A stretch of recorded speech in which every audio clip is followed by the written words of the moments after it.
तस्मात् प्रणम्य प्रणिधाय कायं प्रसादयित्वा महमीशमीडम् पितेव पुत्रस्य सखेव सख्युः प्रियः प्रियायार्हसि देव सोढुम्।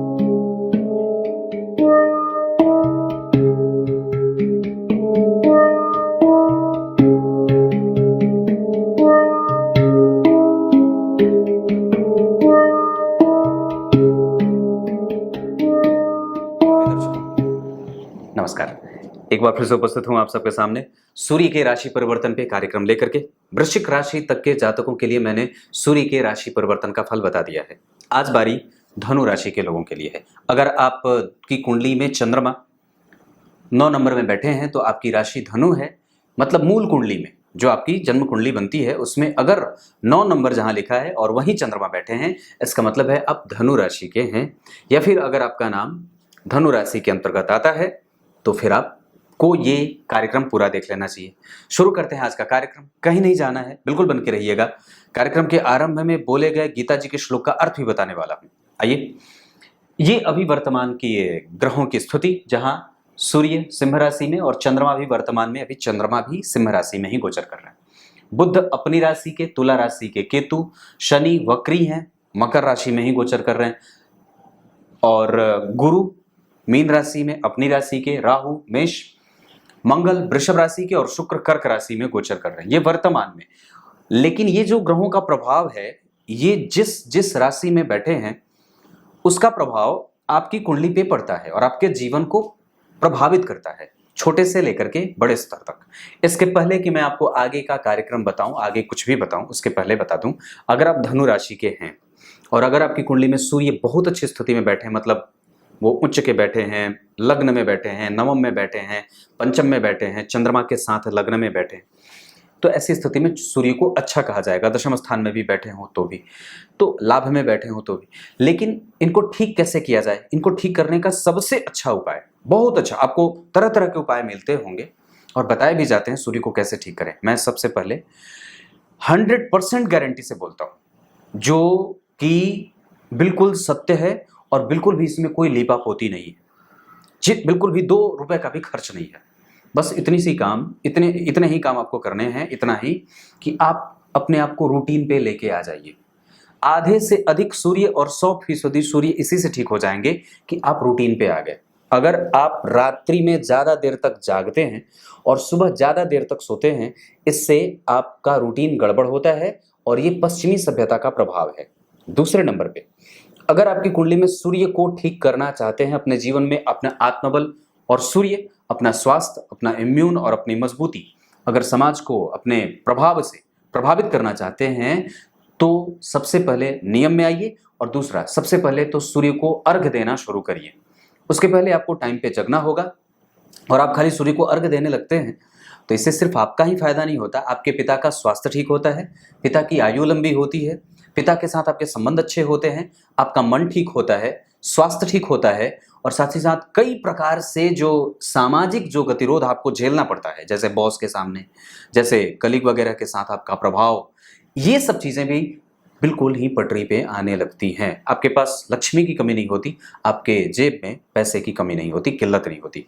ये चीज समझने वाली है, इस वजह से मैंने ये बात कही है। तो सबसे पहले आपको टाइम पे, रूटीन पे, जिस तरीके से सूर्य बिल्कुल ही नियत समय पे हमारे सामने उपस्थित हो जाते हैं और हमें हमारी रोशनी से, अपनी रोशनी से हमें प्रभावित करते हैं, ऊर्जावान बनाते हैं और प्रकृति का पूरा संतुलन जो है वो बना करके बरकरार रखते हैं। तो इसके लिए सबसे पहले सूर्य को अर्घ, उससे भी पहले समय पे जाग जाना, समय पे सो जाना, पिता के साथ अपने संबंधों को मजबूती देना, उनका आदर करना, अपने से जो बड़े लोग हैं, जैसे बड़े भाई भी गुरुतुल्य और पितृतुल्य ही होते हैं, बड़ा भाई और अपने से जितने भी बड़े लोग हैं, गुरुवत जो हैं, जिनसे आप कुछ सीख सकते हैं, जिनके पास वसंत के अनुभव ज्यादा हैं, उनका आदर, प्रत्येक दिन मंदिर का दर्शन, सूर्य को अर्घ, लाल चंदन की माला और मांसाहार का सेवन बिल्कुल बंद, रविवार को नमक का खाना बिल्कुल बंद। अगर दिन में नहीं खा सकते, मतलब नहीं रह पा रहे हैं, तो कम से कम रात्रि में तो बिल्कुल भी मत खाइए। अगर दिन में रह लेते हैं तो रात में।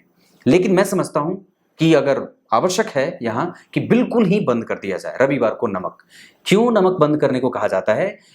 इसलिए क्योंकि रविवार को या कभी भी किसी एक दिन अगर आप नमक छोड़ देते हैं तो इससे आपके शरीर में काम की अधिकता नहीं होती और वो बैलेंस बना रहता है।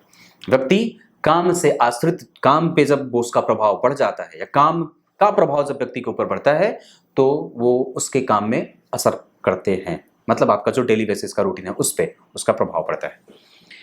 तो धनु राशि के जातकों के लिए ये सूर्य का परिवर्तन 17 सितंबर तक जो सूर्य सिंह राशि में रहने वाले हैं कैसे हैं, इसके पहले बता दूं तो आपकी कुंडली में ये आपके प्रेम को और आपके दाम्पत्य को कमजोर ना करें, इस पे आपको ध्यान देना होगा। अपने दाम्पत्य को अपने बच्चे के साथ, अपने पिता के साथ और अपने संतान जो पहली संतति है, जो पहली प्रथम संतति है, उसके साथ अपने संबंधों को लेकर के बिल्कुल ही सजग हो जाइए। उसके अतिरिक्त आपका काम कैसा चल रहा है इसको अच्छे तरीके से जांचने की आवश्यकता है। कहीं उसमें कोई गड़बड़ी तो नहीं है, इसको चेक करिए, रीएलोकेट करिए, टाइम किसको कितना देना है इसको देख लीजिए। आपके समाज में क्षतिपूर्ति के योग कैसे बन रहे हैं, मतलब जैसे जहां पे आपने जो वक्त दिया था, जितना वक्त देना है, ये चेक करने का दरअसल 1 महीने का जो टाइम है वो आपको ये मौका देगा कि आपने जो पीछे काम किया है या जो आपने काम लिया है उसको सही तरीके से आप कर रहे हैं या नहीं। मतलब ये आपके अनुभवों को बढ़ाने में आपकी सहायता कर सकते हैं।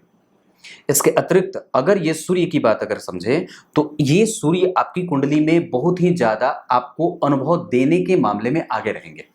एक्सपीरियंस गेन करने के लिए इस सूर्य का आपकी राशि में, आपकी राशि से पंचमस्त गोचर करना आपको थोड़े बहुत हेडेक के साथ, थोड़ी बहुत चिंता दे करके आपके ऊपर काम का दबाव बढ़ाएंगे, रिस्पॉन्सिबिलिटी बढ़ेगी और प्रभाव भी बढ़ाने में सहायता करेंगे। समाज में यश, कीर्ति, मान, सम्मान, प्रतिष्ठा, पद बढ़ेगा। पुत्र और पुत्रियों से संबंधों में कमजोरी आ सकती है।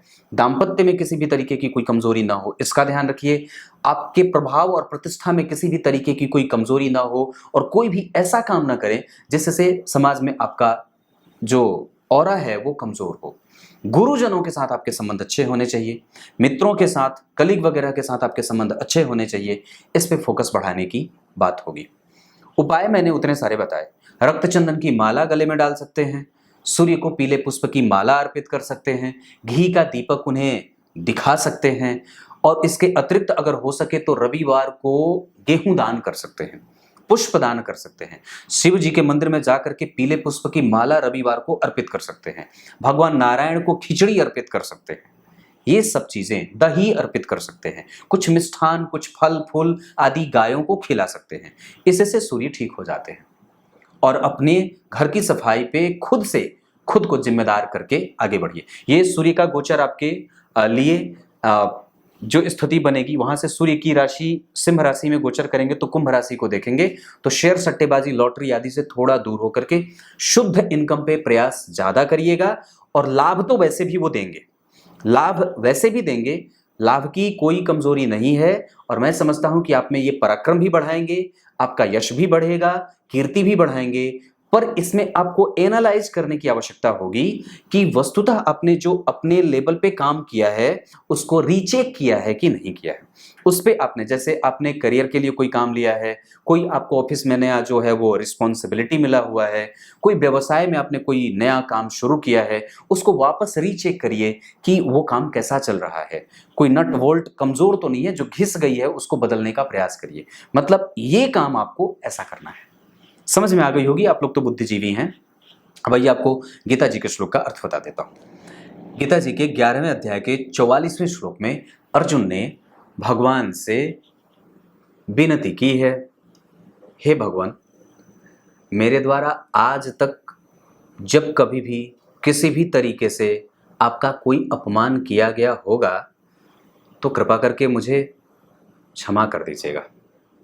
और मैं आपको अगर कभी मैंने सखा कहा है, कभी मित्र कहा है, कभी बंधु कहा है, कभी क्या कहा है, कभी सारथी कहा है, क्या क्या नहीं कहा है, मुझे अपनी गलती का आभास हो रहा है। इस वजह से मैं आपके सामने दंडवत प्रणाम करके अपनी गलती और अपनी भूल को और उसकी क्षमा जो बनती है वो क्षमा याचना करता हूँ।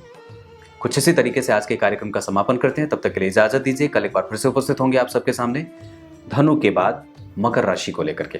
तब के लिए बहुत बहुत नमस्कार।